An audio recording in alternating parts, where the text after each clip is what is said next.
Welcome to Luca and Miguel. Enjoy the video. You'll start by opening the settings and the Google app so you can reach Assistant controls immediately. Once done, sign into the same Google account that runs Assistant. This ensures you're changing the right profile. Make sure the phone has at least 20% battery and a stable Wi-Fi connection so processes don't fail. Then navigate to Apps, find the Google app, and tap Assistant settings. This puts you at the first actionable screen where you can turn features off. You will now disable the main Assistant triggers so it stops listening and responding. First, turn off Hey Google and Voice Match. This cuts voice activation. Next, open Default Apps and change the Assist app to None or a different assistant. This prevents button or gesture launches.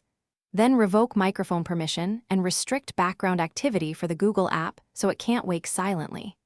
These steps remove active triggers and reduce the app's ability to restart itself.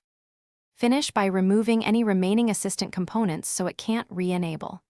Uninstall Google App Updates or disable the app if your OEM allows it to revert to a minimal version without Assistant features. Then clear cache and data for Google and for Google Play services to wipe saved preferences. Reboot the device and test. Say Hey Google and try the Assistant shortcut. If it still appears, make sure another app isn't set as the Assist app. One troubleshooting tip.